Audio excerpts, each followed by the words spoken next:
Sejam bem-vindos ao Café com Radiologia. Meu nome é Diego Jordão e eu sou médico radiologista. Na conversa de hoje falaremos um pouco sobre estenose foraminal lombar. No nosso roteiro, eu separei aqui para a gente a definição de estenose lombar, mostrarei algumas ilustrações práticas da graduação da estenose foraminal e exemplificaremos alguns casos práticos para sedimentar esse conhecimento. Então, conceitualmente, estenose foraminal lombar é uma causa comum de dor nas costas ou radiculopatia e faz parte da avaliação rotineira de estudos de ressonância magnética lombar, para que determinemos qual o impacto, se houver, é claro, nas estruturas circundantes à raiz nervosa emergente. Então, como é a anatomia normal da raiz foraminal? Então, o Radiopedia tem um artigo muito interessante de estenose foraminal lombar, onde tem essas ilustrações. Eu vou deixar o link no descritor deste vídeo. Então, a anatomia é muito simples. Nós temos o nervo, a gordura perineural, o ligamento flavum ou ligamento amarelo, o corpo vertebral com o pedículo e o disco. Então, anteriormente aqui a raiz foraminal, nós temos o corpo vertebral em seu aspecto com placa aqui, posteriormente, e o disco. Posterior à raiz emergente, nós temos o ligamento flavum e a faceta, a junta aqui, a articulação facetária. E tanto superiormente quanto inferiormente, nós temos aqui os pedículos. Então, a anatomia é simples.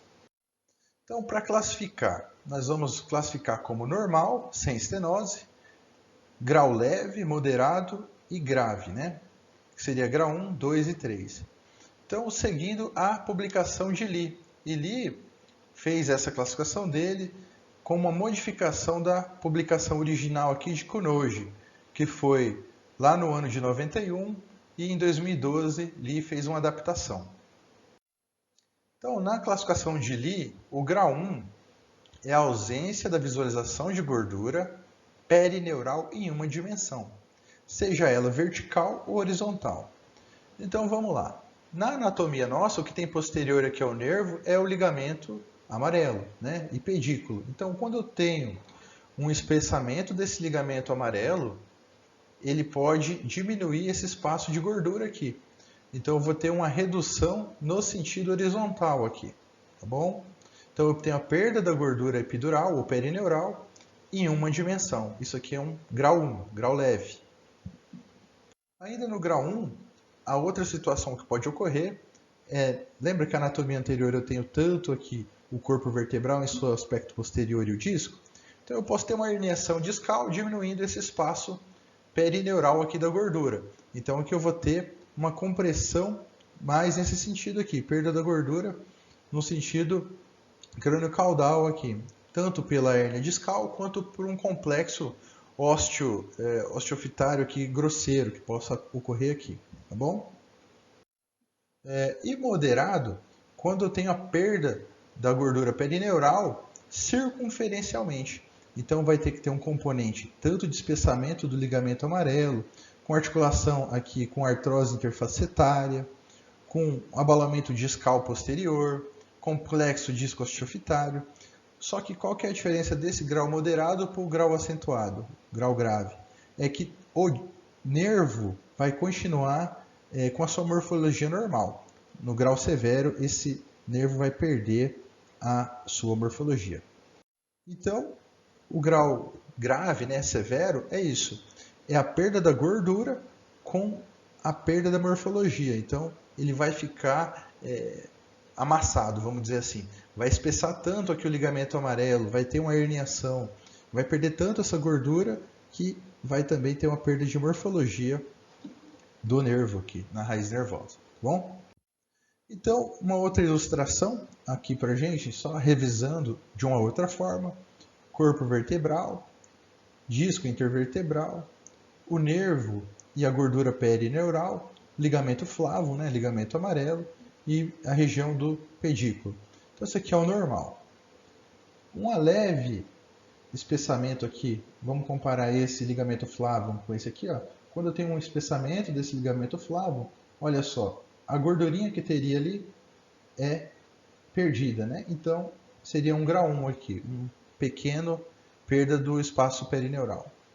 Ainda aqui no grau 1, aqui o ligamento flavum está normal, veja só, comparando com essa imagem aqui, porém eu tenho uma herniaçãozinha discal. Então eu perdi esse espaço de gordura que seria normal aqui, ó. Perdi esse espaço de gordura, então mais um grau 1 aqui, tá? Agora, quando eu tenho a perca da gordura, tanto por espessamento do ligamento amarelo, ligamento flavum, tanto por um abaulamento discal difuso, então perde esse espaço todinho aqui, e também posteriormente, sem perder a morfologia, isso aqui é um grau 2. Já no grau 3, no grau severo, eu tenho tanto espessamento do ligamento amarelo, quanto um abaulamento discal difuso, complexo discosteofitário, e vai ter a perda da morfologia. Eu não vou ter mais o nervo redondinho, ele vai ficar aí oval, vai ficar com a perda de morfologia. Grau 3. Vamos agora para caso prático. Então, de novo, o normal, o grau 0 aí, eu vou ter a gordurinha em volta do nervo. O grau 1, eu vou perder em um dos eixos, seja pelo espessamento do ligamento amarelo ou abaulamento discal. Tá? O grau moderado é quando eu começo a ter uma perda generalizada dessa gordura em volta do nervo. E no grau 3 eu já vou ter uma perda da morfologia do nervo. Então, essa aqui é uma ressonância magnética, no qual temos em um baixo sinal aqui, um isosinal, sinal meio que intermediário representando o nervo, nesses espaços foraminais, e em volta, branquinho aqui, ó, é o mesmo sinal do subcutâneo aqui, da gordura. Então, a gordura perineural aqui está preservada. Isso aqui é um grau 0, normal. Agora, um espessamento do ligamento flavum. Você vê que tem um baixo sinal aqui mostrando na região desse ligamento amarelo, levando um pouquinho da perda da gordura aqui, seria um grau 1, né? Grau 1 de Lee. E aqui, já no sinal da seta, né, um abaulamento do disco também fazendo com que ocorresse uma pequena perda do espaço perineural aqui. Então, também, mais um exemplo de grau 1. Nessa imagem aqui, já é um grau 2. Por quê? Eu tenho tanto abaulamento discal, fazendo com que eu perca o espaço todinho aqui anterior ao perineural anterior, e também tem um importante espessamento do ligamento flavum. Olha como que tem um grande baixo sinal com o espessamento desse ligamento amarelo, tá bom? Então, tem uma importante perda aqui do espaço de gordura em volta dele, grau 2. Nesse exemplo aqui de baixo, entre L5 e S1, veja só, tem tanto abaulamento discal, e aqui também perdeu a morfologia do disco, do nervo. Ele já não está mais ovalzinho, redondinho. Ele está aqui meio que achatado aqui. Então aqui seria um grau 3. Mais um exemplo mais grosseiro aqui de grau 3. Eu tenho aqui uma hérnia discal posterior, com grande espessamento, grande baixo sinal aqui do ligamento amarelo. Também tem artrose, né, e complexo discosteofitário, reduzindo esse espaço. Aqui é um grau 3 bem evidente. Então, o que eu queria deixar de mensagem com esse vídeo é que existe a importância da classificação de Lee para estenoses foraminais, que pode ser replicada em grau 1, grau 2 e grau 3. Né? O grau 0 é quando está normal. Vou deixar o link na descrição do vídeo dos artigos que eu comentei aqui e do aplicativo de tórax, que é o chamado Dias Tórax, para auxiliar nos laudos de radiografia. Eu agradeço a atenção de todos. Tenham uma ótima semana.